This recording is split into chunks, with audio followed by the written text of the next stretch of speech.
ఎన్నికల ముందు పవన్ కళ్యాణ్ గబ్బర్ సింగ్ లా డైలాగులు చెప్పాడని ఇప్పుడు మాత్రం రబ్బర్లా మెలకలు తిరుగుతున్నాడంటూ ఘాటైన విమర్శలు చేశారు వైఎస్ఆర్ కాంగ్రెస్ పార్టీ అధికార ప్రతినిధి మాజీ మంత్రి ఆర్కే రోజా. తాజాగా విడుదల చేసిన వీడియోలో కూటమి సర్కార్పై తీవ్ర స్థాయిలో విరుచుకుపడ్డారు. జగన్మోహన్ రెడ్డి ఎక్కడకు వెళ్లినా ప్రజలు సముద్రంలా తరలివస్తున్నారని ఆమె పేర్కొన్నారు. ఇది చూసే ధైర్యం కూటమికి లేదని, అందుకే కుట్రలకు దిగుతున్నారని ఆరోపించారు. ఈవీఎంలతో సంబంధం ఉన్న విమర్శలు ప్రజల్లోకి ఇప్పటికే చర్చనీయాంశమైపోయాయని రోజా తెలిపారు. జూన్ 18న జగనన్న కాన్వాయ్ ముందు మరణించిన వ్యక్తిపై ఎస్పీ ముందుగా చెప్పిన మాటల్ని, ఆ తర్వాత మార్చిన వ్యాఖ్యలను రోజా ఎత్తి చూపారు. నిజంగా మృతుడి విషయంలో వారి వాదన సత్యమైతే డ్రైవర్పై కేసు పెట్టాలి గాని జగన్పై ఎందుకు కేసు పెట్టారు అని ప్రశ్నించారు. ఇదే తీరుతో గతంలో చోటు చేసుకున్న విమాన ప్రమాదం, సింహాచలం గోడ కూలిన ఘటన, గేమ్ చేంజర్ ఈవెంట్లో జరిగిన మరణాలు వంటి విషయాల్లో ఎందుకు కేసులు పెట్టలేదని ఆమె ప్రశ్నించారు. కేసులు పెట్టాలంటే అన్ని విషయాల్లో ఒకే న్యాయం ఉండాలని, అధికార దుర్వినియోగం ఆపాలని ఆమె కోరారు.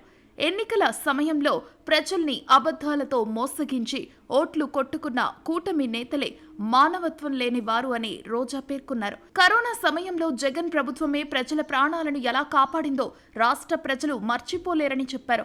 జగన్ ప్రజల మద్దతుతో ముందుకెళ్తున్నారని, నేడు రైతులు, యువత, మహిళలు అన్ని రంగాల్లో ఆయన్నే నమ్ముతున్నారని రోజా అన్నారు. కూటమి ప్రభుత్వం ప్రజల ఆశలను నీరుగార్చే పనుల్లో బిజీగా ఉండగా జగన్ మాత్రం మరోసారి ప్రజల మద్దతుతో నిలబడతారని ఆమె గట్టిగా ప్రకటించారు. ఎలక్షన్స్ ముందేమో పవర్ స్టార్ లాగా ఊగిపోతూ ఎన్ని మాటలు మాట్లాడతాడు పవన్ కళ్యాణ్. అదే పవర్ లోకి వచ్చాక ఫ్లవర్ యూత్లు చెవుల్లో పెడుతున్నాడు. ఎలక్షన్స్ ముందరేమో గబ్బర్ సింగ్ లాగా డైలాగులు చెప్తాడు. ఇప్పుడు ఎక్కడయ్యా మీరు చెప్పిన యువతకి ప్రామిస్లు చేయట్లేదు అంటే రబ్బర్ లాగా మెలికలు తిరుగుతాడు. ఈ రోజు యువత ఎదుగుతున్నారు. మొన్ననే మీరు చూశారు, డిప్యూటీ సీఎం కనపడటం లేదు అని ఫ్లెక్సీలతో చాలా మంది తిరుగుతున్నారు. ఎక్కడయ్యా మీరు యువతకి ఉద్యోగ అవకాశాలు దొరకట్లేదు అంటే నేను హరహర మల్లు డబ్బింగ్ బిజీలో ఉన్నాను అంటాడు. మరి 10 లక్షలు ఒక నిరుద్యోగికి ఇస్తాం స్వయం ఉపాధికి, ఎక్కడయ్యా మీరు అని వాళ్ళ పార్టీ వాళ్ళని అడిగితే ఆయన ఓజీ షూటింగ్ లో బిజీగా ఉన్నాడు అంటారు.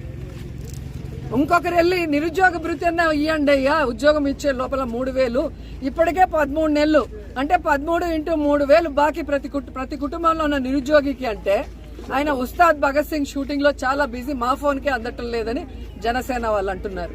ఇంతకన్నా సిగ్గుచేటు ఏమైనా ఉందా? సో సూటిగా చెప్తున్నాం చంద్రబాబు నాయుడు గారికి, పవన్ కళ్యాణ్ కి, లోకేష్ కి, ఈ రాష్ట్రంలో ఉన్న నిరుద్యోగుల ఓట్లు వేసుకుని వాళ్ళను మోసం చేస్తే ఎవరు ఊరుకునే పరిస్థితి లేదు. వెంటనే ఈరోజు వాళ్ళకి ఉద్యోగ అవకాశాలు కల్పించాలి.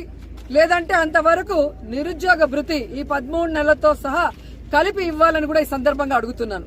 ఎందుకంటే